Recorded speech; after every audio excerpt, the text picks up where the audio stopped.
जी अस्सलाम वालेकुम। मैं खुर्रम आज़ाद और तुसी वेख रहे हो मेरे यूट्यूब चैनल नवीं गल। तो अज मैं पहली बारी लाइव आ रहा, पहली मेरी है लाइव वीडियो। हो सुनाओ की हाल? ठीक ठाक हो? ज़बरदस्त हो? सैटमैट हो?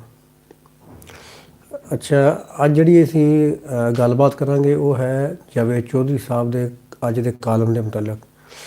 अज उन्हें एक कालम लिखा,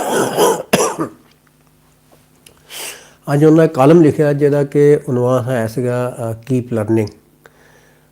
कीप लर्निंग के उत्ते जावेद चौधरी साहब का कालम सीगा। उस उन्होंने दसिया कि वो जो FSC कर रहे थे तो कुछ लड़के उन्होंने नाल FSC कर रहे ही, कुछ सिंपल FA कर रहे ही, कुछ जोड़े है रियाजी ने पढ़ रहे थे। यानी मुख्तलिफ लोगों की मुख्तलिफ एक्टिविटीज़ है।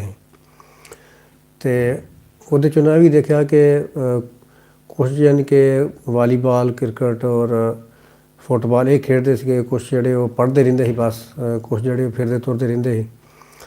तो जबकि मैं कहते कुछ भी नहीं करना। ये उन्होंने है सर अपने बारे ना इस तरह दसते होंगे थोड़ा ना एक करने वास्ते, एक उन्होंने बिल्कुल मज़ाहिया अंदाज बनाने वास्ते सारा ना अपने ना करते होंगे ने जावेद चौधरी साहब। तो एक उन्होंने जी थोड़ी जी गल एक है ये 5-6 साल पहले जी ना वो नहीं सी है कभी कितने इस्तेमाल करते ही इंग्लिश का वर्ड ना। तो जोड़े देखते होंगे ने जोड़े तुसी तुहाडे चो कोई पढ़ते हैं जावेद चौधरी साहब नूं, उन्हों का कालम जोड़ा तो उन्होंने कीप लर्निंग सीगा अज का जोड़ा ना है सीगा, यानी कि कालम का नाम जोड़ा। तो पहले अज तो 5-6 साल अगर पहले असीं देखीए तो वह ना नहीं सी हुंदा इन्ना ना विच उहदे, यानी कि इंग्लिश का वर्ड जोड़ा घट इस्तेमाल करते। जिस तरह कि मैं इसका उनवान दिता है सीखते रहें। अगर कीप लर्निंग की जगह सीखते रहें अगर कर लेंगे तो ज़्यादा अच्छा है। लेकिन इस तरह होर भी लर्निंग, बेसिक लर्निंग और लर्निंग विच ना कालम दे विच भी 5-6 साल तो ना इस्तेमाल कर रहे ज़्यादा वर्ड इंग्लिश के। पहले करते ही बहुत कम इस्तेमाल करते होंगे। तो खुद दसदे कि पहले मेरी इंग्लिश वीक सी, मेरा उन्होंने इंग्लिश का टीचर जोड़ा वो कमज़ोर लभ्या, इंग्लिश का टीचर जोड़ा अच्छा नहीं मिला।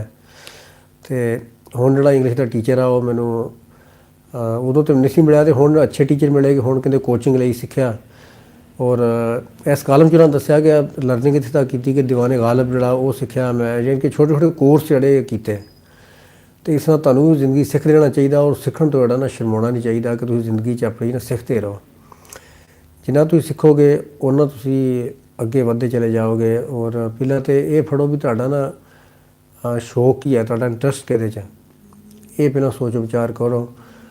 चाहे ये मैं कहना कितना भी टाइम लगे, मैं उत्ते फिर वीडियो लैके आऊँगा ये उत्ते ना इंटरस्ट के उत्ते कि डिस्कवर योर सैल्फ के उत्ते। पहले छोटी वीडियो मैं बनाई सी, दोबारा फिर मैं वीडियो लैके आवाँगा ये उत्ते डिस्कवरिंग योर सैल्फ या डिस्कवर योर टैलेंट या डिस्कवर योर सैल्फ के उत्ते। तो उन्होंने ये मजीद उन्होंने दसिया कि जो यानी कि तुसीं कुछ भी नहीं सीखोगे तो फिर तुसीं उन्होंने कहा भी गधे तो गधे रहोगे। अगर तुम सीखते रहोगे कुछ ना कुछ नवी नवी चीज़ां, नवे नवे आइडियाज़ तुम सीखते रहोगे तो एक तो भी तुसीं ना तुहाडी ना ग्रूमिंग होंदी जाएगी, तुहाडा टोटली ग्रूमिंग होएगी परसनैलिटी की, ख्यालात की, फिर अपने पढ़ाई वालों, फिर यानी घूमण घूमते फिरते उत्ते ਉਹਦੇ ਵੱਲੋਂ सब तरफों तुहाडी ना ग्रूमिंग होएगी। तो इस तरह जावेद चौधरी साहब है ना अज दे विच भी उन्होंने कालम उन्होंने कई ना वर्ड जोड़े उन्होंने अपने यूज़ किए कालम के अज के कालम ना। तो इस तरह ही उन्होंने कहा कि तुसीं जिहड़ा भी बी यानी कि बोवोगे, तुसीं जिहड़ा बी बोवोगे वो तुसीं कट्टोगे। तो बाकी उन्होंने कहा कि मैं जोड़ा है वा मैं हॉस्टल की जिंदगी गुजारी है और मेरी जी हॉस्टल की जिंदगी है वो पूरी एक केस स्टडी है कि कभी यानी कि कितने दाखला लै लिया, कभी कितने, फिर मैं उधर होम्योपैथी का कोर्स करने चल गया। लेकिन वो कभी मेरी कि लक अच्छी सी कि मैं ना असल जो टैलेंट जोड़ा इंसान के अंदर शुरू च मौजूद होंदा।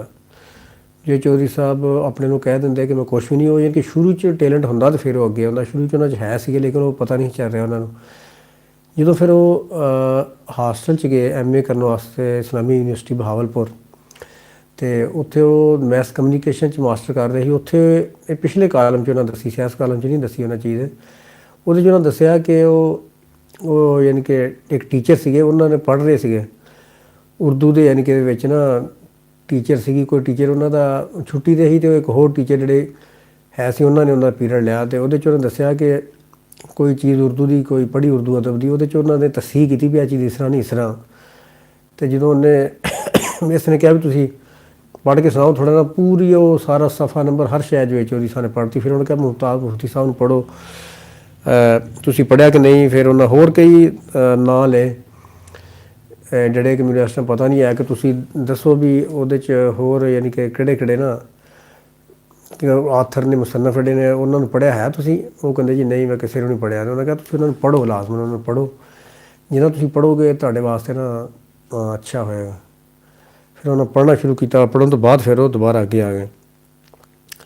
ਅਤੇ ਇਸ ਤਰ੍ਹਾਂ ਬੜਾ ਜ਼ਬਰਦਸਤ ਲਿਖਿਆ ਵੀ ਜੁਗਾੜ ਬੰਦੇ ਲਾਉਂਦੇ ਆ ਉਹ ਕਾਰੋਬਾਰ, ਅਤੇ ਉਹ ਪੋਲੀਟਿਕਸ ਵੱਲ ਨਿਕਲ ਜਾਂਦੇ ਆ ਜੁਗਾੜੀਏ ਬੰਦੇ, ਕੁਛ ਜ਼ਿਆਦਾ ਪੜ੍ਹਨ ਵਾਲੇ, ਉਹ ਕੁਛ ਜਿਹੜੇ ਥੱਲੇ ਰਹਿ ਗਏ ਅਤੇ ਕੁਛ ਜਿਹੜੇ ਬਿਲਕੁਲ ਉੱਪਰ ਨਿਕਲ ਗਏ। ਅਤੇ ਇਸ ਤਰ੍ਹਾਂ ਵੀ ਤੁਹਾਨੂੰ ਕਹਿੰਦੇ ਪੜ੍ਹਦੇ ਰਹਿਣਾ ਚਾਹੀਦਾ, ਜਿੰਨਾ ਤੁਸੀਂ ਪੜ੍ਹੋਗੇ ਉਹਨਾਂ ਤੁਸੀਂ ਜ਼ਬਰਦਸਤ ਅੱਛਾ ਹੋਏਗਾ। ਔਰ ਕਹਿੰਦੇ ਵੀ ਮੈਂ ਉਹ ਬੰਦਾ ਵੀ ਜਿਹਨੂੰ ਮੈਟਰਨਲ ਅਤੇ ਮਟੀਰੀਅਲ 'ਚ ਫਰਕ ਨਹੀਂ ਸੀ ਹੈ, ਔਰ ਜਿਹੜਾ ਕਿ ਹਬੀਬ ਬੈਂਕ ਨੂੰ ਨਾ ਜੇਬ ਬੈਂਕ ਪੜ੍ਹਦਾ ਸੀ, ਅਤੇ ਮੈਂ ਅੱਜ ਦੇਖੋ ਕਿੱਥੇ ਹਾਂ, ਅਤੇ ਤੁਸੀਂ ਦੇਖੋ ਕਿਉਂ ਤੁਸੀਂ ਸ਼ਰਮ ਮਹਿਸੂਸ ਕਰਦੇ ਹੋ, ਤੁਸੀਂ ਵੀ ਸਿੱਖੋ ਔਰ ਤੁਸੀਂ ਵੀ ਅੱਗੇ ਵਧੋ। ਅਤੇ ਇਹ ਸੀ ਉਹਨਾਂ ਦਾ ਕਾਲਮ। ਅਤੇ ਅਗਰ ਉਹ ਮੇਰਾ ਮਿਲਣ ਦਾ ਸ਼ੌਕ ਹੈ ਕਿ ਉਹਨਾਂ ਨਾਲ ਮਿਲਾਂ, ਪਿੰਡੀ ਜਾ ਕੇ ਮਿਲੂੰਗਾ, ਮੈਂ ਵੀ ਕਹੂੰਗਾ। ਅਤੇ ਅਗਰ ਮੇਰਾ ਕਾਲਮ ਜਿਹੜਾ ਪਹੁੰਚੇ ਉਹਨਾਂ ਤੱਕ, ਅਤੇ ਜਿਹੜਾ ਮੇਰੀ ਵੀਡੀਓ ਪਹੁੰਚੇ, ਅਤੇ ਮੈਂ ਉਹੀ ਕਹੂੰਗਾ ਵੀ ਬਹੁਤ ਕਮ ਯੂਜ਼ ਕਰਨ, ਜਿੱਥੇ ਨਾ ਹੋਏ ਉੱਥੇ ਇੰਗਲਿਸ਼ ਦਾ ਵਰਡ ਇਸਤੇਮਾਲ ਕਰ ਲਿਆ ਕਰਨ। ਇੰਗਲਿਸ਼ ਦਾ ਵਰਡ ਜਿਹੜਾ ਨਾ ਉਹ ਕੀਪ ਲਰਨਿੰਗ ਦੀ ਜਾਂ ਸਿੱਖਦੇ ਰਹੇ ਹੁੰਦਾ ਤਾਂ ਜ਼ਿਆਦਾ ਅੱਛਾ ਹੈ।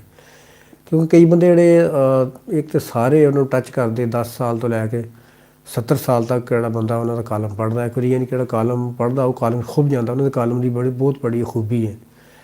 ਅਤੇ ਇਸ ਵਾਸਤੇ ਇਹ ਵੀ ਉਹਦੇ 'ਚ ਉਹ ਵਰਡ ਇਸਤੇਮਾਲ ਕਰਨ ਇੰਗਲਿਸ਼ ਦਾ, ਜਿਹੜਾ ਕਿ ਬਿਲਕੁਲ ਜ਼ਰੂਰੀ ਹੋਵੇ, ਕੋਈ ਜਿੱਥੋਂ ਬਗੈਰ ਯਾਨੀ ਕਿ ਨਾ ਨਹੀਂ ਕੰਮ ਚੱਲਦਾ, ਵਰਨਾ ਉਹ ਉਰਦੂ 'ਚ ਹੀ ਇਸਤੇਮਾਲ ਕਰ ਲੈਣ। ਉਰਦੂ ਦਾ ਵਰਡ ਪੰਜਾਬੀ ਦਾ ਕਦੇ ਕਦੇ ਅਸੀਂ ਇਸਤੇਮਾਲ ਕਰਦੇ ਨੇ, ਅਤੇ ਉਰਦੂ ਦਾ ਕਰਨ ਤਾਂ ਹੋਰ ਅੱਛੀ ਬਾਤ ਹੈ, ਜ਼ਬਰਦਸਤ, ਵੀ ਉਰਦੂ 'ਚ ਹੀ ਰਹਿਣ, ਉਰਦੂ ਜਾਂ ਪੰਜਾਬੀ 'ਚ ਜਿਹੜੀਆਂ ਸਾਡੀਆਂ ਜ਼ੁਬਾਨਾਂ ਨੇ। ਬਾਕੀ ਦੂਸਰਾ ਜਿਹੜਾ ਹੈ ਇੰਗਲਿਸ਼ ਵਰਡ, ਉਹ ਫਿਰ ਇੰਗਲਿਸ਼ 'ਚ ਕਈ ਬੰਦੇ ਨੂੰ ਸਮਝ ਨਹੀਂ ਲੱਗਦੀ ਹੈ। ਅਤੇ ਇਹ ਸੀ ਜੀ ਜਵੇਦ ਚੌਧਰੀ ਸਾਹਿਬ ਦੇ ਮੁਤਲਕ। ਅਤੇ ਲਾਈਵ ਆ ਰਿਹਾ ਹੁੰਦਾ, ਲਾਈਵ ਮੇਰੀ ਫੇਰ ਜਿਹੜੀ ਆ ਉਹ ਰੋਜ਼ਾਨਾ ਯਾਨੀ ਕਿ ਨਾ ਮਗਰਬ ਤੋਂ ਬਾਅਦ ਜਾਂ ਇਸ਼ਾ ਤੋਂ ਬਾਅਦ, ਜਿਸ ਤਰ੍ਹਾਂ ਤੁਸੀਂ ਕਹੋਗੇ ਟਾਈਮ, ਉਸ ਤਰ੍ਹਾਂ ਮੈਂ ਰੱਖ ਲੂੰਗਾ ਕਿ ਜਦੋਂ ਤੁਸੀਂ ਨਾ ਜ਼ਿਆਦਾ ਆ ਸਕਦੇ ਹੋ। ਇਸ ਟਾਈਮ ਲਾਈਵ ਵਿੱਚ ਸਿਰਫ ਬੰਦੇ ਜਿਹੜੇ ਉਹ ਥੋੜ੍ਹੇ ਨੇ, ਅਤੇ ਅੱਜ ਤਾਂ 3 ਬੰਦੇ ਹੀ ਨੇ, ਸਿਰਫ 3-4 ਹੀ ਨੇ। ਅਤੇ ਅੱਗੇ ਸੈਸ਼ਨ ਜਦੋਂ ਮੈਂ ਕਰਿਆ ਕਰੂੰਗਾ, ਕਿਉਂਕਿ ਪਹਿਲਾਂ ਸੀ ਮੇਰਾ, ਤਾਂ ਇਸ ਵਾਸਤੇ ਕੋਈ ਨਹੀਂ ਖਾਸ ਨਹੀਂ ਹੈ, ਸਬਸਕ੍ਰਾਈਬਰ ਵੀ ਮੇਰੇ ਨਾ ਥੋੜ੍ਹੇ ਨੇ। ਅਤੇ ਅਗਰ ਤੁਹਾਨੂੰ ਅੱਛਾ ਲੱਗੇ ਤਾਂ ਮੇਰੇ ਚੈਨਲ ਨੂੰ ਸਬਸਕ੍ਰਾਈਬ ਕਰੋ, ਲਾਈਕ ਕਰੋ, ਕਮੈਂਟ ਕਰੋ ਔਰ ਸ਼ੇਅਰ ਕਰੋ। ਓਕੇ ਜੀ, ਰੱਬ ਰਾਖਾ।